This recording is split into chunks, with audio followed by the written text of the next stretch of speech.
ಗುರುಗಳೇ.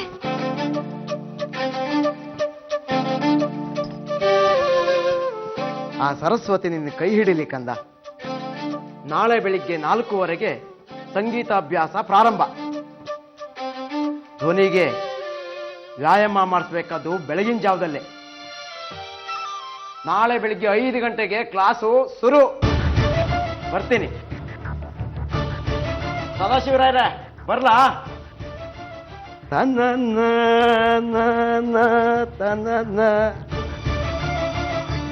ಅಪ್ಪ, ಸಂಗೀತ ಕ್ಲಾಸಿಗೆ ಸೇರ್ಕೊಂಡಿದ್ದೀರಿ.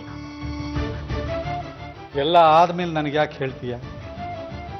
ಭೂಪಾಲನ್ಗೆ ಹೇಳು, ಪಾರ್ವತಿ ಪಾಯಸ ಮಾಡಿಕೊಡ್ತಾಳೆ, ಅದನ್ನು ತೊಗೊಂಡೋಗಿ ಭೂಪಾಲನ್ಗೆ ಕೊಡು.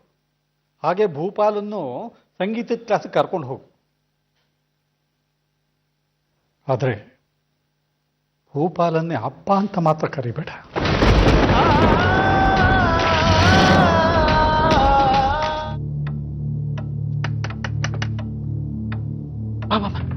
ಒಳಗೆ ಯಾರು ನೋಡ್ಲಿಲ್ಲ ತಾನೆ?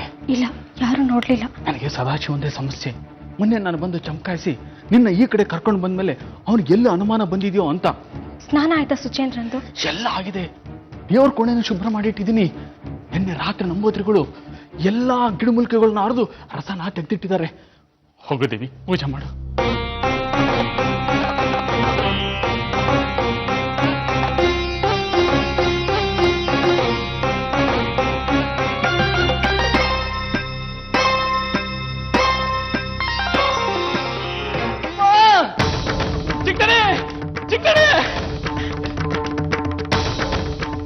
ಬುದ್ಧಿ ಪ್ರದೇ ದೇವಿ ಭಕ್ತಿ ಮುಕ್ತಿ ಪ್ರದಾಯಿನಿ ಸತ್ಯ ಸಾಸ್ತಿ ಹರೇ ದೇವಿ ಅನ್ನಪೂರ್ಣೇಶ್ವರಿ ನಮೋಸ್ತುತೆ. ಈ ಕಡೆ ಬನ್ನಿ ಭೂಪಾಲು, ಮಡಿಲಿದ್ದೀನಿ. ಚಿಕ್ಕನಿಗಳಿಗೆ ಏನ್ ಕಷ್ಟನೇ ಏನೋ.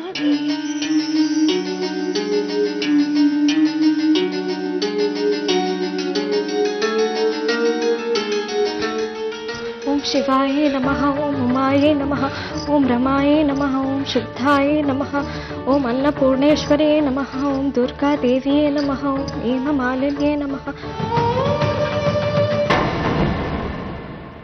ತಾಯಿ ಇದ್ದಾಳೆ ಸುಚೇಂದ್ರ. ದಿನ ಹೋಗ್ತಾ ನಿನಗೆ ಗುಣ ಆಗತ್ತೆ. ತಾಯಿ ಸ್ಮರಣೆ ಮಾಡಿ ನಿನ್ನ ಆರೈಕೆನ ಶುರು ಮಾಡಿದ್ದೀನಿ. ತಾಯಿ ಎಲ್ಲ ಸರಿ ಮಾಡ್ತಾಳೆ ಬಿಡು. ಏನೇ ದೇವಿ, ನಮ್ಮ ಚಿಕ್ಕನಿಗಳಿಗೆ ಸರಿಯಾದ ಜೋಡಿ. ಈ ಹೊತ್ನಲ್ಲಿ ಆಡೋ ಮಾತಾ ಇದು. ಅವನ ಜೊತೆನೇ ಇರಿ. ಚಿಕ್ಕವರ ಮುಂದೆ ದೊಡ್ಡವರು ಮುಖಕ್ಕೆ ಮುಖ ಕೊಟ್ಟು ಮಾತಾಡದೇ ಇರುವಂಥ ಪರಿಸ್ಥಿತಿ ನಿರ್ಮಾಣವಾಗಿದೆ ಅಂದರೆ ಅದು ದೊಡ್ಡವರ ಯೋಗ್ಯತೆಯ ಅವಸಾನದ ಪ್ರತೀಕ. ಕ್ಷಮಿಸ್ಬಿಡು ದೇವಿ ನನ್ನನ್ನು.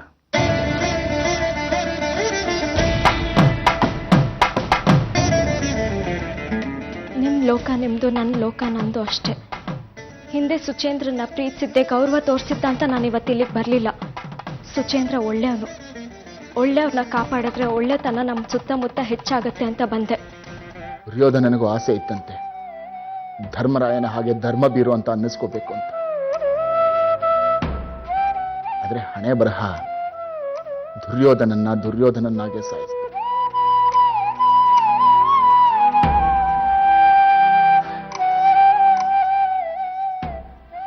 ಕ್ಷಮಿಸ್ಬಿಡ ನನ್ನನ್ನ.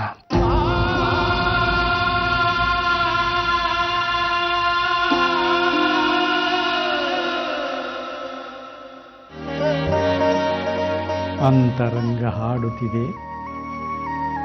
ನಿನ್ನ ನಾಮ ಬೇಡುತ್ತಿದೆ. ಇಷ್ಟೇನಾ ಹೇಳ್ಕೊಟ್ಟಿದ್ದು?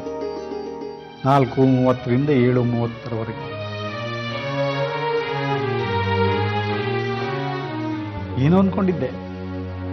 ಚೆನ್ನಾಗಿ ಹಾಡ್ತಿ. ಮತ್ತೆ ಅವಳು ನನ್ನ ಮಗಳು. ಕಂಸಾಳೆ ಕೃಷ್ಣಪ್ಪನ ಮೊಮ್ಮಗಳಲ್ವಾ? ಯಾವ ರಾಗ, ಯಾವ ತಾಳ ಇದು? ಯಾವ ರಾಗ, ಯಾವ ತಾಳ ಅಂದೆ? ಅಂತರಂಗ ಹಾಡುತ್ತಿದೆ, ನಿನ್ನ ನಾಮ ಬೇಡುತ್ತಿದೆ. ತಪ್ಪಿದ ತಾಳ ಶೋಕರಾಗ ಅಂತ ಹೇಳಬೇಡ.